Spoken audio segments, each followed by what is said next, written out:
आप कल्पना कर सकते हैं कि आधी शताब्दी पहले अध्यक्ष बनने वाला और आधी शताब्दी का जो 51 वर्ष है, जब अभिषेक चौधरी बैठे हुए यहाँ पर 50 साल पहले और 50 साल के बाद में कितनी पीढ़ियां, कितने जनरेशन एक के बाद एक आती गई है।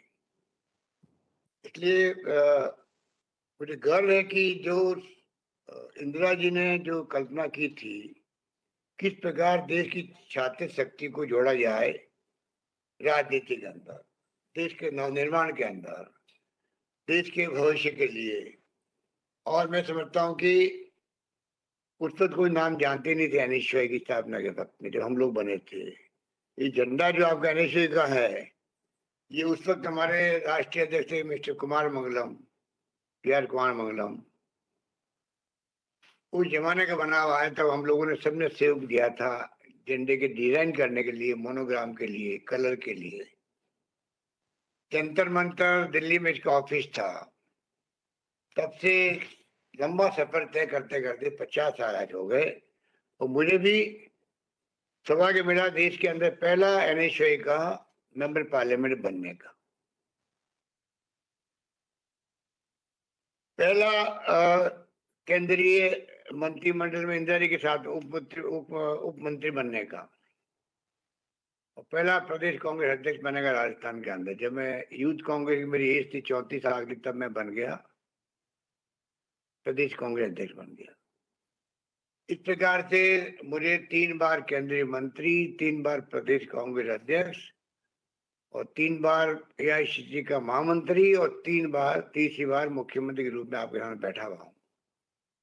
ये तमाम जो है, ये एनएसयू का झंडा, इसका मान सम्मान कायम रखना मेरा भी कर्तव्य बनता है। इसलिए आपने देखा होगा, जब कभी मौका मिलता मुझे देश के अंदर या प्रदेश के अंदर एनएसयू की बात आती है, तो मेरी प्रायोरिटी एनएसयू रहती है। चाहे मैं केंद्रीय मंत्री था तब भी, और चाहे मैं किसी पद पे रहा हूं तब भी, और तमाम AICC वाले लोग जानते इस बात को। और जब मैं प्रभारी बना AICC के महामंत्री के रूप में एनएसयूआई का, यूथ कांग्रेस का, सेवा दल का, महिला कांग्रेस का, तभी सबसे मेरे दिल के नजदीक कोई रही तो एनएसयूआई रही थी। इस रूप में हमेशा मैंने एनएसयूआई को प्रेफरेंस दी है, क्योंकि उसका कारण भी है। प्यारे तो सब है, चाहे यूथ कांग्रेस हो, चाहे महिला कांग्रेस हो, चाहे वो सेवा दल हो, पर क्योंकि छात्र शक्ति जो है जीवन में, छात्र पढ़ते हैं कॉलेज और स्कूलों के अंदर, तब से वो जुड़ते हैं, और विचारधारा के आधार पर जुड़ना बड़ी बात होती है। उस वक्त उसको तय करना पड़ता है कि मुझे किस दिशा में जाना है। एनएसयूआई कांग्रेस की विचारधारा, जो महात्मा गांधी, पंडित जवाहरलाल नेहरू, सरदार वल्लभ भाई पटेल, मौलाना अबुल कलाम आजाद की दी हुई है, जब अंबेडकर साहब ने संविधान बनाया था। या मुझे दूसरी विचारधारा की तरफ जाना है, ये उसको तय करना पड़ता है।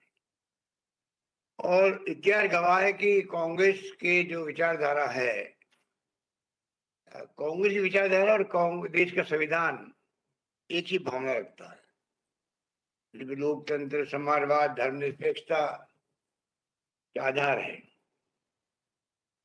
वही इस देश को एक अखंड रखे हुए हैं, चाहे कितनी बड़ी चुनौती आई हो। आजादी के पहले तो ही चुनौती का मुकाबला सबने किया, लोग जेलों में बंद रहे, भगत सिंह और उनके साथी लोग फांसी के फंदे पे चढ़े, लाठें खाई, गोलियां खाई अंग्रेजों के वक्त में, और जेलों में बंद रहे। पंडित नेहरू तो 10 साल तक जेल में बंद रहे थे। अनेकों बार जेल यात्रा करी सबने, महात्मा गांधी से लगा के सब लोगों ने। वो इतिहास लंबा इतिहास है, परंतु आजादी के बाद में भी 70 साल लगभग हो गए, और देश में अनेक भाषाएं हैं, समझ में आती नहीं लिखा हुआ क्या है। तेलुगु, तमिल, मलयालम, बंगाली, गुजराती, मराठी, पंजाबी, आसामी। आप कल्पना कीजिए, भाषाएं अलग अलग तरह की है, जातियां अनेकों हैं, हिंदू, मुस्लिम, सिख, ईसाई, फारसी, जैन सब रहते हैं और कई चुनौतियां आई देश के सामने, पर उसका मुकाबला किया। अपनी नीतियों से देश को एक और अखंड रखा। रशिया जैसा मुल्क जो हमारा मित्र था, अमेरिका के बराबर की ताकत थी जमाने के अंदर। बांग्लादेश का जब युद्ध हुआ था तो इंदिरा गांधी ने, जब मित्र हमारा था रशिया, और अमेरिका की धमकी के आगे इंदिरा गांधी नहीं झुकी और सातवां बेड़ा आया था उनका समुद्र में, उसकी परवाह नहीं करी, जो लैस था एटॉमिक एनर्जी से। वो वक्त भी हमने देखा है, क्योंकि मुझे भी उस वक्त में बांग्लादेश के बॉर्डर पर शरणार्थी शिविरों में काम करने का सौभाग्य मिला था, सेवा का। मैं खुद गया बॉर्डर पर उस वक्त 71 के वार के अंदर, तो मुझे मालूम है कि वो वक्त भी देखा हम लोगों ने। इस रूप में एक तरफ तो चुनौतियां और दूसरी तरफ उसका मुकाबला करना। इंदिरा गांधी जैसी नेता ने बांग्लादेश को आजाद करवा दिया, बल्कि दुनिया के इतिहास में कहीं नहीं सुना होगा कि लगभग 90,000 से अधिक पाकिस्तान के जनरल, कर्नल, मेजर, कैप्टन, सैनिक, उन्होंने अपने हथियार डाल दिए हों हिंदुस्तान की फौजों के सामने और सरेंडर कर दिया हो, ऐसा कभी नहीं सुना होगा आपने। वो इंदिरा गांधी थी, जिसका मोदी जी को नाम लेते हुए शर्म आती है। इंदिरा गांधी ने अपनी जान दे दी, उनको मालूम था मेरी जान चली जाएगी, तो खालिस्तान नहीं बनने दिया। पंजाब अलग होने का, कितने आपकी नई पीढ़ी को मालूम नहीं है कि कितने लोग मारे गए थे उस वक्त में, कितने लंबे अरसे तक। कभी 50 एक दिन में, कभी 60, कभी बस में, ट्रेन में, पता नहीं क्या क्या होता था आतंकवादियों द्वारा, खालिस्तान के आतंकवादियों द्वारा। उसका मुकाबला किया इंदिरा गांधी ने किया प्रधानमंत्री के रूप में, और प्रधानमंत्री के रूप में उनकी जान चली गई, सीना छलनी कर दिया गया उनका। वो शहीद हो गए देश के लिए। राजीव गांधी शहीद हो गए, वो चाहते थे उपमहाद्वीप में शांति स्थापित हो, आतंकवाद के शिकार हो गए। ये जो आज सत्ता में बैठे हुए हैं, ये भी लोकतंत्र की कृपा है इनके ऊपर। और लोकतंत्र किसने दिया? कांग्रेस ने दिया देश को, महात्मा गांधी ने दिया, पंडित नेहरू ने दिया, सरदार पटेल ने दिया, और अम्बेडकर ने बना संविधान, मौलाना आजाद ने दिया। तो आप सोच सकते हो आज जो सत्ता में बैठे हुए हैं, इनको अवसर मिला क्योंकि देश में लोकतंत्र कायम रहा। पाकिस्तान की तरफ बार बार सैनिकों का शासन नहीं हुआ, और बार बार सैनिकों के कमांडर लोग कब्जा करते सत्ता के ऊपर, शासन चले। 4-5 बार की घटना हो चुकी है वहां पर यहाँ पर तो चाहे कैसी भी स्थिति आई हो, एक सेकंड नहीं लगा। इंदिरा गांधी चुनाव हार गई, एक सेकंड नहीं लगा, मुरारी भाई देसाई को सत्ता सौंप दी। राजीव गांधी ने सत्ता सौंप दी वीपी सिंह जी को, जिन्होंने बोफर का झूठा हवा खड़ा किया था देश के अंदर। और तो आप सोच सकते हो कि ये आज सत्ता में बैठे हुए, इन्होंने एक उंगली नहीं कटाई अपनी आजादी की जंग के अंदर, उंगली नहीं कटाई। ये भी तो इनकी पार्टी बड़े बड़े बुजुर्ग लोग बैठे हुए हैं, आरएसएस और बीजेपी को पूछो, आपने अपनी एक उंगली कटाई क्या? देश के लिए आपको एक दिन के लिए जेल गए क्या? एक दिन के लिए 10 साल तो छोड़ दो। क्या आपने भाग लिया क्या आपने आजादी की जंग के अंदर? क्या आप अंग्रेजों के साथ मिले हुए नहीं थे क्या? उनकी भाषा नहीं बोलते थे? इनकी आत्मा जानती है, इनके नेता जानते हैं, सब जानते हैं। फिर भी आज सत्ता में आने के बाद कहते हैं कि 70 साल में क्या किया कांग्रेस ने। अरे कांग्रेस ने जब मुल्क आजाद हुआ तो बिजली क्या होती लोग समझते नहीं थे, देश के लोग बिजली क्या होती नहीं समझते थे। वो हालात थे, सुई बाहर से आती थी, बड़े बड़े बांध, पंडित नेहरू की दूरदृष्टि थी, बड़े बड़े कल कारखाने। इसलिए कि हम आने वाले फ्यूचर के अंदर आत्मनिर्भर बने, हमें डिपेंड नहीं रहना पड़े दूसरे मुल्कों के ऊपर। जबकि दूसरे मुल्क चाहते थे विकसित राष्ट्र कि क्या जरूरत है बड़े बड़े कल कारखाने खोलने की नेहरू को, तब भी उन्होंने दूरदृष्टा बनकर के फैसले किए, जिसका लाभ आज मिल रहा है। आज हम आत्मनिर्भर हैं, जबकि आज पाकिस्तान वाले मुल्क भी आज दूसरों पर निर्भर रहते हैं, दूसरे मुल्कों में निर्भर रहते हैं। तो लंबी कहानी है, इंदिरा गांधी जी ने सोच समझ के जिसकी स्थापना की, उसकी स्थापना मनाने का सौभाग्य मिला है अभिषेक चौधरी और उसकी टीम को, और हमारे राष्ट्रीय कुंदन को। कुंदन भी बड़ा प्यारा नौजवान है, नीरज कुंदन, और पूरे देश के अंदर हलचल मचवा दी है आपके कुंदन ने भी, और वो श्रीनिवास। दो नौजवान ऐसे हैं अभी जिनको पूरा देश वाच कर रहा है कि यूथ कांग्रेस एनएसवाई ने जो कोरोना के अंदर काम किया बेमिसाल, और जो किसानों के आंदोलन में भाग लिया है। पहली बार मीडिया को मजबूर होकर के दिखाना पड़ रहा है एनएसवाई यूथ कांग्रेस को, जो पहले मैंने कभी नहीं देखा। राजस्थान में भी अभिषेक चौधरी ने कमाल कर दिया है।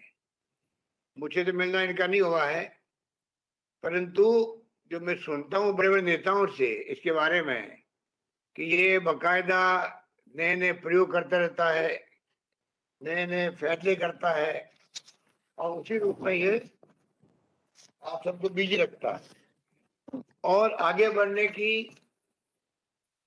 यही एक रास्ता है जो आपने चुना है। मैंने भी इस प्रकार से ही एनएसयू के अध्यक्ष के रूप में मैंने राजस्थान को छान मारा उस वक्त में। ये झालावाड़ गांव की तरह था, आंधी चलती थी वहां पर। आज तो वसुंधरा राजीनामा मिनी सचिवालय बनवा दिया, मेडिकल कॉलेज आ गई, सब कुछ हो गया। पर जब मैं जाता था तो वहां आंधी चलती थी, मुख्यालय पे भी ये हालात थे। बांसवाड़ा, डूंगरपुर, सारा मैंने उस जमाने के अंदर राजस्थान में देख लिया।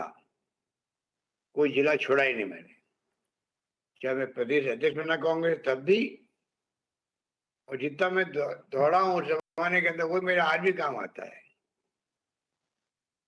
उस जमाने में 50 साल का सफर करते करते कितनी बार मैं गया हूँ जिलों में, ब्लॉक में, गांव में। और हमारे कहावत है मारवाड़ी में, फिरे जी को चरे। ये जितने बैठे हुए एनएसयू के साथी, इनको मैं कहना चाहूंगा कि जितना व्यक्ति फिरेगा उतना ही वो आगे बढ़ेगा, ये दिमाग में रखें। ये तो सदियों पुरानी कहावत है और आज भी लागू होती है। तो जितना फिरोगे, अभी एक अवसर मिला आपको, इसको भी आप एक अवसर के रूप में लो। ये जो चैलेंज है, आज हमारे 44 पार्लियामेंट में, 54 पार्लियामेंट में आए हैं 2 बार, ये हमारे लिए चुनौती भी है और आपके लिए अवसर भी है। इंदिरा जी जब चुनाव हार गई थी तो कई लोग टिकट लेने के तैयार नहीं हुए पार्लियामेंट असेंबली के, तो मैंने टिकट लिया असेंबली का। उस वक्त मैं 4,000 वोट से हार गया, और उस वक्त हमारे कई नेता 35,000 40,000 से हारे थे। 4,000 के हारना मेरी क्वालिफिकेशन बन गई, और मुझे कांग्रेस जिला अध्यक्ष बनवा दिया गया जोधपुर का, और मैं बन गया बाद में पार्लियामेंट के मेंबर 80 के अंदर। ये अवसर होते हैं, इसको अवसर बदल दो आप लोग।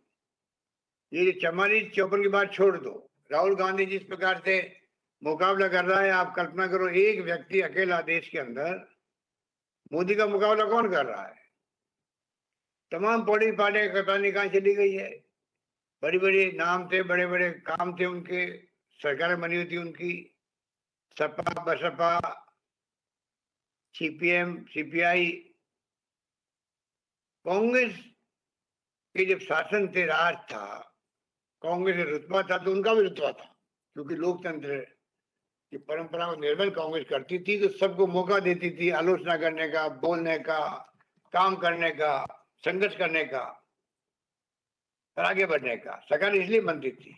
आज तो सरकारें गिराने के षड्यंत्र हो रहे हैं देश के अंदर, कई फ्रॉड हो रही है, विधायकों की हो रही है, इलेक्शन कमीशन, जुडिशरी के साथ में आपके ईडी और सीबीआई, इनकम टैक्स, खुले रूप में जो दबाव पड़ रहा है इनके ऊपर, कोई कल्पना कर सकता है। देश की दिशा में जाएगा, ये चिंता सबसे अधिक होनी चाहिए तो एनएसयू के साथ ही होनी चाहिए, क्योंकि फ्यूचर आपका है। आने वाले वक्त में आपको देश को संभालना है, प्रदेश को संभालना है। सबसे ज्यादा चिंता होनी चाहिए छात्रों को, युवाओं को होना चाहिए। उनको पूरे जो अखबार में आर्टिकल आते रहते हैं आजकल, तो पता वो जो ऑनलाइन मीडिया है, वायर और प्रिंट और पता नहीं क्या क्या है, उन सब में आर्टिकल आते रहते हैं अच्छे से अच्छे। स्टडी पूरी होनी चाहिए आपकी। Knowledge is power. जितना आप ज्ञान अर्जित करोगे, नॉलेज रखोगे, उतनी आप शक्तिशाली बनोगे। उसी रूप में आपको अपनी तैयारी करनी चाहिए, एक्टिविटी में भाग लेना चाहिए। नए नए आपने किसान अभियान में भाग लिया, आप लोगों ने जवाहर विचार मंच बनाया, आपने साइकिल यात्रा निकाली आपने शाहजहांपुर तक, किसान छात्र महापंचायत कर ली, आदम का चित्र लगा दिया आपने दीवारों पर, इंदिरा गांधी की जयंती मना ली।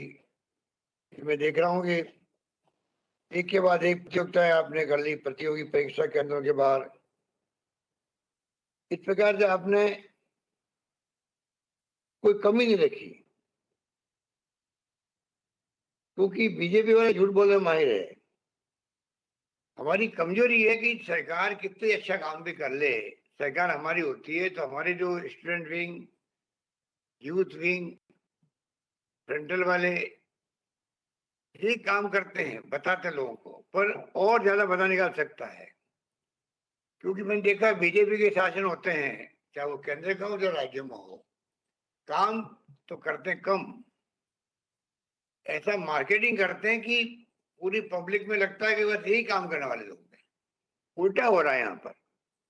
इतनी बड़ी बड़ी योजना ले आओ जो एक प्रकार से मिसाल बनती है देश के अंदर, पर वो योजनाएं खाली वो मिसाल बन के रह जाती है, लोगों को समझने वाला कोई नहीं है।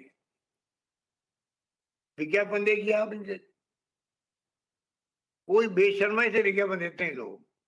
और कोविड में आर्थिक स्थिति खराब है, केंद्र की भी राज्यों की भी, हमें तो चिंता लगी रहती है, ये पैसा पब्लिक का है, हम तो ट्रस्टी हैं जो शासन में हैं, वो परवाह नहीं कर रहे हैं। जो चाल चरित्र चेहरा बताते थे वो देश को,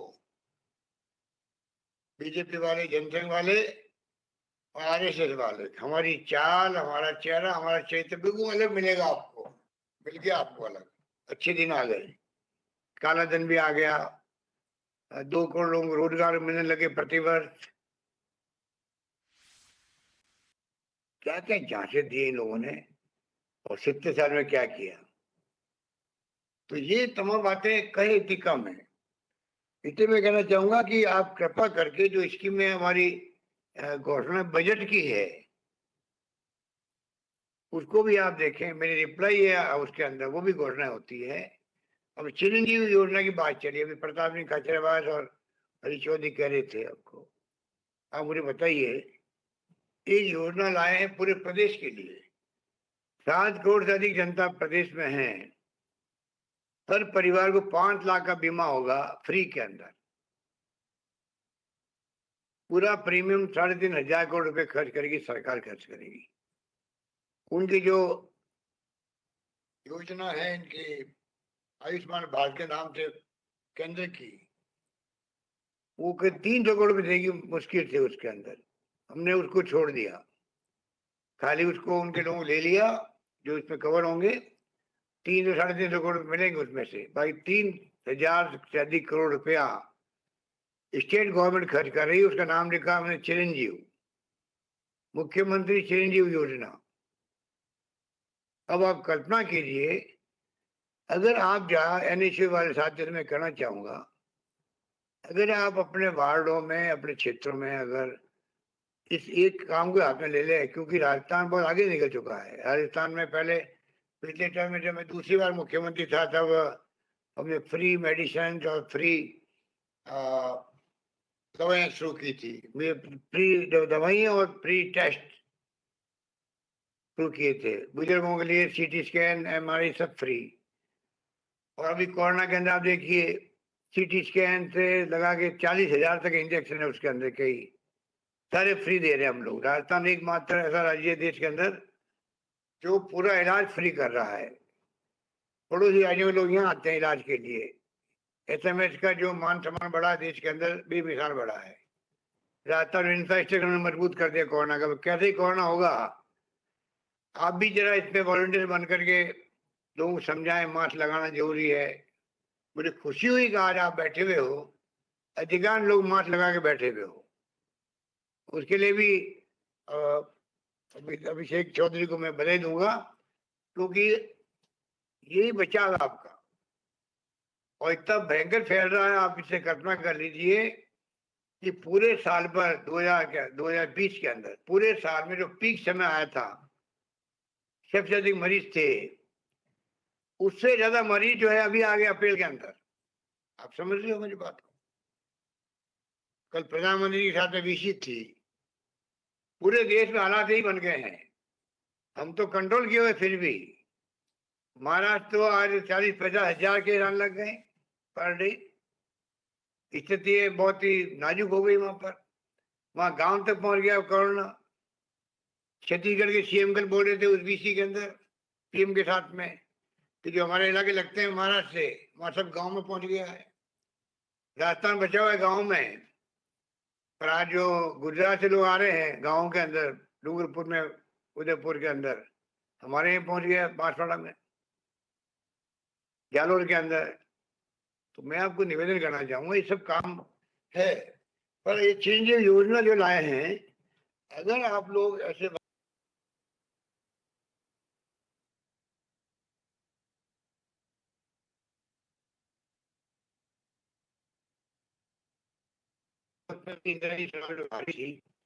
अवसर मिला क्योंकि बाकी तो वो चुनाव जीत क्यों पीछे हटे। ये फैसले आते हैं जब कंपटीशन कम हो जाता है, प्रतिस्पर्धा कम हो जाती है। जब मैं पहली बार एनएसए में था, चुनाव जब इंदिरा जी भी चुनाव हार गई थी और हालात बड़े गंभीर हो गए थे, तो जो प्रतिस्पर्धा थी एमएलए टिकट लेने की, वो 5% रह गई थी, तो मुझे टिकट मिल गया। वरना हो सकता मुझे उसको टिकट नहीं मिलता एनएसयू अध्यक्ष के रूप में। तो आज मैं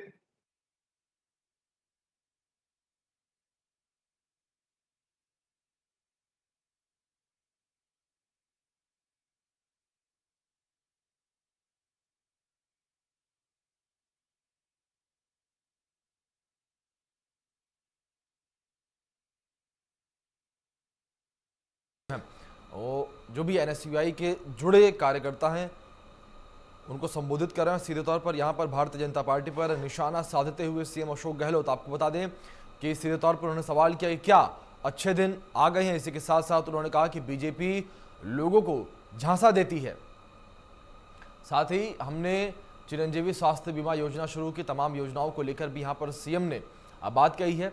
और इसके बाद उन्होंने कहा कि बीजेपी की सरकार काम कम करती है। जी हाँ, सीधे तौर पर यहाँ पर भारतीय जनता पार्टी पर निशाना साधते हुए उन्होंने ये भी कहा कि बीजेपी के लोग मार्केटिंग अच्छी करते हैं, और साथ ही कहा कि बीजेपी काम नहीं करती है। जी हाँ, इस तरीके के तमाम सवालिया निशान जो हैं वो भारतीय जनता पार्टी पर खड़े किए गए। इसी के साथ साथ चिरंजीवी स्वास्थ्य बीमा योजना को लेकर भी सीएम ने बात कही है।